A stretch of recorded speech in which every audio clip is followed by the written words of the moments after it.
नमस्कार दोस्तों, पहाड़ों की हवा है, देवताओं की दुआ है। तो आज हम बताते हैं आपको देवभूमि उत्तराखंड के दिल के बारे में। उत्तराखंड के दो दिल, गढ़वाल और कुमाऊं। कैसे इनका नाम गढ़वाल पड़ा और कुमाऊं पड़ा, इनके पहले क्या नाम थे और इनकी बहुत सारी खूबियों के बारे में हम इस वीडियो में आपसे विस्तृत रूप से जानकारी देंगे। दोस्तों, श्री स्कंद पुराण के अनुसार उत्तराखंड को दो भागों में बांटा गया है, केदारखंड और मानसखंड। पूरे हिमालय को दोस्तों 5 भागों में बांटा गया है: नेपाल, केदारखंड, मानसखंड, जालंधर और कश्मीर खंड। तो चलिए दोस्तों, पहले हम बात करते हैं गढ़वाल के बारे में कि गढ़वाल का नाम केदारखंड से कैसे गढ़वाल पड़ा। इसकी पूरी एक विस्तृत जानकारी हम आपको देते हैं दोस्तों।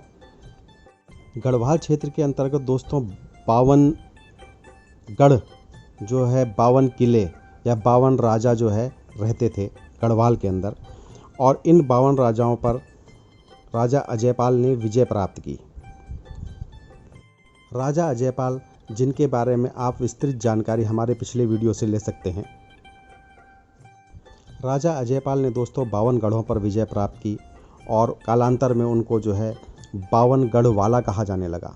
यानी 52 गढ़ पर विजय प्राप्त करने वाला 52 गढ़वाला, राजा अजयपाल 52 गढ़वाला। गढ़ प्लस वाला यानी गढ़वाला। कुछ समय धीरे धीरे और बीता दोस्तों, और इन 52 गढ़ में रहने वाले लोगों को धीरे धीरे करके, यानी गढ़ के लोगों को 52 गढ़ गढ़वाली, और दोस्तों धीरे धीरे इसको जो है गढ़वाल कहा जाने लगा। यानी गढ़वाली लोग जहाँ रहते हैं उसे गढ़वाल कहा जाने लगा। इस तरह से दोस्तों गढ़वाल नाम की उत्पत्ति मानी जाती है।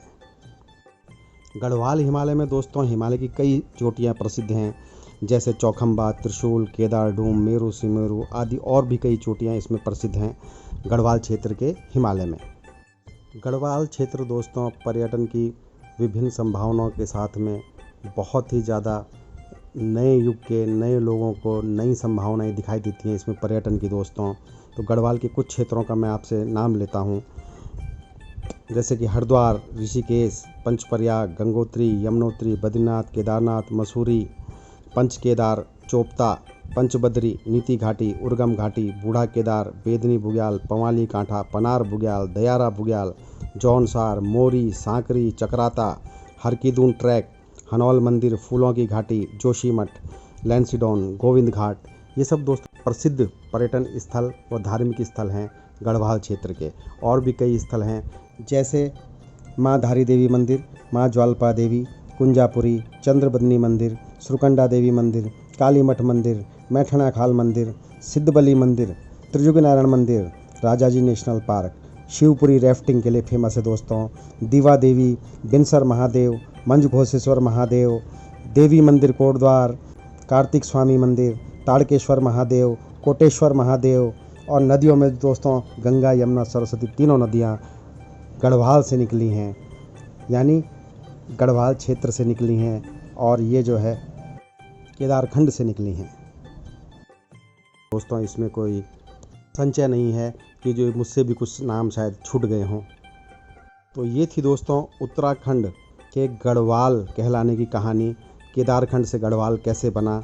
और अब चलते हैं दोस्तों उत्तराखंड के दूसरे दिल कुमाऊं की ओर, कुर्मांचल यानी मानसखंड।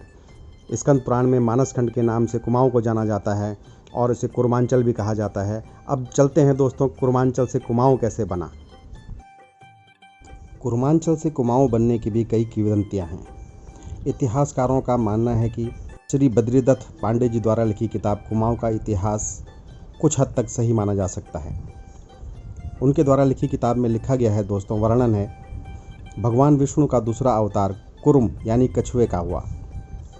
कहा जाता है कि चंपावती नदी के पूर्व में स्थित कुर्म पर्वत पर कांडादेव, कानदेव जिसे आज की डेट में कहते हैं, वहाँ पर 3 वर्ष तक तपस्या करने पर उस पर्वत के उस जगह भगवान के पैरों के निशान विद्यमान हैं। तब से दोस्तों इस पर्वत का नाम कुर्मानाल पड़ा। शुरू में यह नाम चंपावत के आसपास के इलाकों का था, बाद में ये काली नदी के किनारे तक फैल गया। चंद राजाओं के विस्तारवाद की नीति के कारण काफ़ी बड़े क्षेत्र में उनका कब्जा हो गया था, और जितने क्षेत्र में उनका कब्जा हुआ धीरे धीरे उस क्षेत्र को भी कुमाऊं क्षेत्र कहा जाने लगा। बड़े क्षेत्र पर कब्जा करने के बाद सारे क्षेत्र को कुर्मांचल कहा जाने लगा और कालांतर में यह शब्द बिगड़ते बिगड़ते कुमाऊं हो गया। एक दूसरी कथा भी दोस्तों बहुत ही प्रचलित है कुमाऊं बनने में। तो कहा जाता है कि कुमाऊं के लोग बड़े कमाऊ होते थे। कमाऊ यानी मेहनती, खेती बाड़ी करके अपने अन्न के भंडार को हमेशा भरे रखना कुमाऊं के लोगों की एक खास आदत थी। इन लोगों को बहुत ही कमाऊ लोग कहा जाता था, मेहनती। और धीरे धीरे दोस्तों कमाऊ लोगों को कुमाऊं के नाम से जाने जाने लगा। यह भी एक कारण है कुर्मांचल से कुमाऊं बनने का। ये भी कई कहानियों में इसको भी देखा जा सकता है, पढ़ा जा सकता है।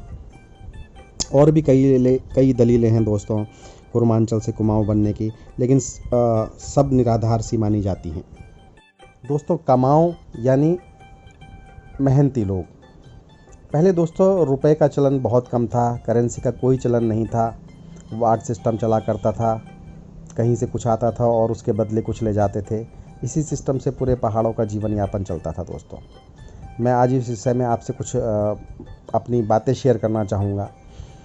दोस्तों जिस घर में 2 बैल की जोड़ी हो, 4 गाय हो, 2 भैंस हो, 20-25 बकरियां हो, उस घर को संपन्न घर माना जाता था, यानी अपर क्लास उसी को माना जाता था।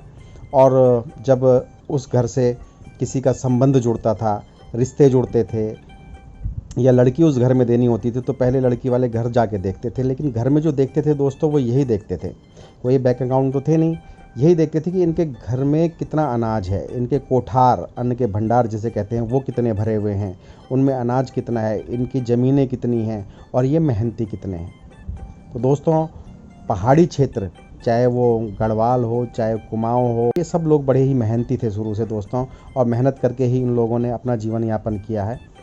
और आज भी ये लोग बड़े ही मेहनती और ईमानदार दोनों माने जाते हैं दोस्तों। और जो मुझे लगा कि ये चीज़ हुआ करती थी, हमने देखी है अपने घरों में, पुराने लोगों से सुनी है, वो मैंने आपको बताया है दोस्तों कि कमाऊं की परिभाषा क्या है। दोस्तों मानसखंड, कुर्मांचल और अब कुमाऊं के प्रमुख धार्मिक व पर्यटन स्थल: जिम कॉर्बेट पार्क, गर्जिया देवी, गोलजू देवता, नंदा देवी मंदिर, कैची धाम, पूर्णागिरी मंदिर, कसार देवी मंदिर, पाताल भुवनेश्वर, बागनाथ मंदिर, जागेश्वर धाम, नारायण आश्रम, नानकसर साहिब, रीठा साहिब, सरदारों के बहुत ही बड़े व पवित्र धार्मिक स्थल,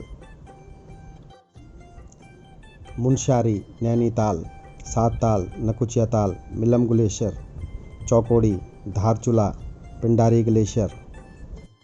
प्रमुख नदियाँ: रामगंगा, कोसी गंगा, सरयू गंगा, काली गंगा। कुमाऊं प्रमुख चोटियाँ: पंचाचूली, नंदा देवी, नंदा घुंटी, कामेट आदि चोटियाँ प्रमुख हैं दोस्तों। और भी कई पर्यटक व धार्मिक स्थल हैं जो हमसे ज़रूर कहीं न कहीं मिस हो गए होंगे। दोस्तों देवभूमि उत्तराखंड को घूमने के लिए, पर्यटक व धार्मिक स्थलों को घूमने के लिए या ट्रैक्स को घूमने के लिए दोस्तों एक जीवन भी शायद कम है। बहुत कोशिशों के बाद भी आदमी पूरा नहीं घूम सकता है, या तो फिर सब कुछ छोड़ के, मोह माया छोड़ के साधु बन जाए तो ही पूरा घूमा जा सकता है। लेकिन अपने जीवन में दोस्तों कोशिश ज़रूर करिए कि गढ़वाल कुमाऊं क्षेत्र, देवभूमि उत्तराखंड में जो प्रमुख स्थल हैं कम से कम उन तक आप लोग पहुँचें और आपको बड़ा ही शांति का अनुभव होगा। एक अलग ही ऊर्जा आपको आएगी और एक अलग ही अनुभव होगा। दोस्तों ये अनुभव भौतिक अनुभव से बिल्कुल अलग होता है। ज़रूर प्रकृति के नज़दीक जाइए और देखिए देवभूमि उत्तराखंड को। तो दोस्तों इसी के साथ विदा लेते हैं आपसे। फिर मुलाकात होगी खट्टे मीठे अनुभवों के साथ में। जय भारत, जय देवभूमि उत्तराखंड।